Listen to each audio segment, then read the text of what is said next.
Happy Ganesh Chaturthi all of you. आज 27 अगस्त को हमारे देश में गणपति जी की पूजा की जाती है। गणेश चतुर्थी नामक त्योहार मनाया जाता है जो पूरे देश में बड़े हर्षोल्लास के साथ मनाया जाता है। जगह जगह गणपति जी की पूजा होती है। इस दिन लोग गणपति जी की मूर्ति अपने घर लेकर आते हैं और उसकी पूजा करते हैं 10 दिन तक लगातार। बताया जाता है कि इस दिन महर्षि वेद व्यास जी गणपति जी को महाभारत नामक ग्रंथ लिखवाने के लिए लाए थे और उन्होंने गणपति जी से महाभारत नामक ग्रंथ लिखवाया था। लगातार 10 दिन तक उन्होंने महाभारत नामक ग्रंथ लिखा और उसके बाद जब उनका तापमान बढ़ गया तब महर्षि वेद व्यास जी ने उन्हें जल में नदी में नहलाया था, स्नान करवाया था। उस दिन से लेकर तब से लेकर अब तक गणपति जी की 10 दिन लगातार पूजा करने के बाद उन्हें जल में नहलाया जाता है, उन्हें विसर्जित किया जाता है। गणपति जी की पूजा के अवसर पर आज हम बच्चों को डेट एंड डे बताने के बाद गणपति जी के बारे में बताएंगे।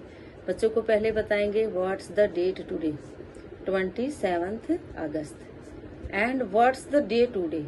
फिर हम बच्चों को डे बताएंगे। इस तरह बताने के बाद आज हम बच्चों को बताएंगे कि आज हमारे देश में गणपति जी की पूजा होगी। गणपति जी का वेलकम होगा हमारे घर पर। आज लगभग सभी लोग अपने घर गणपति जी को लेकर आते हैं।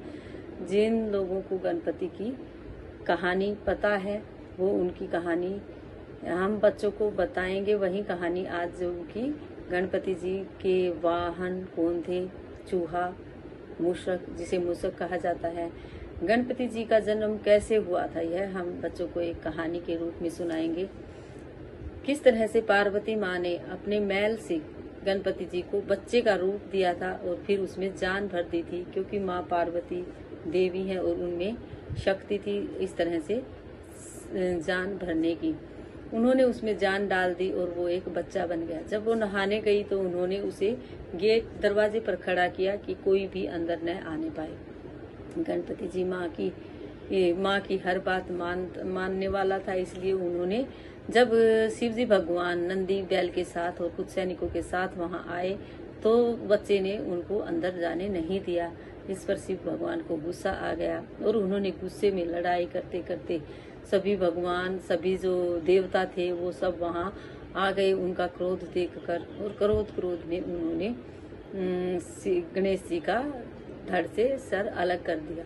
और अलग करने के बाद जब वो गुस्से में पर्वत पर चले गए और फिर जब आए तो जब माँ पार्वती बाहर आई उन्होंने देखा कि उनके बच्चे की गर्दन काट दी गई है। वो जोर से रोने लगी और उन्होंने अपना रुद्र रूप धारण कर लिया और वो इस तरह से सभी देवता फिर से वहां आए और माँ का रूप देखकर शिव जी भगवान के पास गए। उन्होंने सारी कहानी बताई कि वो माँ पार्वती का बेटा था, आपने उसे मार दिया। शिव जी भगवान वहां आए। माँ पार्वती ने कहा मुझे मेरा बेटा जिंदा चाहिए। शिव जी भगवान ने कहा ठीक है, मैं जिंदा कर देता हूँ, क्योंकि उनके पास शक्ति थी। उन्होंने इधर उधर उनका सिर ढूंढने की कोशिश की लेकिन उनका सिर नहीं था वहां। तो उन्होंने भगवान विष्णु को बोला कि धरती पर जाइए और जो सबसे पहले आपको मिले उसी का सर लेकर आइए, और जो उस बच्चे का सिर लेकर आना है आपको जिसकी माँ उस बच्चे की तरफ पीट करके सो रही हो। हमें पहले से ही बताया जा रहा है, पर यह आदि युग से ही बताया जा रहा है कि बच्चे की तरफ माँ को पीट करके नहीं सोना चाहिए, बच्चे की तरफ मुंह करके सोना चाहिए। जो भी माँ अपने बच्चे से पीट करके सोता है वो अच्छा नहीं होता है, बताया जाता है। इस तरह बच्चे की तरफ जो पीट करके सोई हो उस बच्चे की गर्दन आपको लानी है। जब भगवान विष्णु जाते हैं तो एक हथिनी अपने बच्चे की तरफ पीट करके सो रही होती है। भगवान विष्णु उस हथिनी के बच्चे का सर लेकर आ जाते हैं।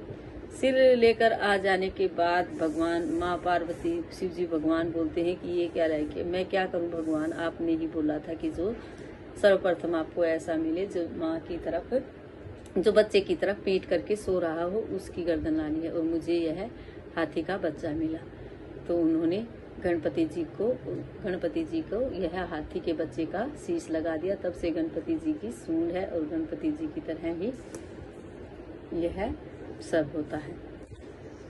इस तरह गणपति जी की कहानी हम बच्चों को सुनाएंगे, गणपति महाराज के बारे में बताएंगे, उनकी पूजा करेंगे, उनके बारे में बताएंगे कि किस तरह गणपति जी को जब पृथ्वी के चक्कर लगाने के लिए बोला तो उन्होंने अपने माता पिता को ही पूरा संसार माना और अपने माँ बाप के चारों तरफ चक्कर लगाया। गणपति बप्पा मौर्य।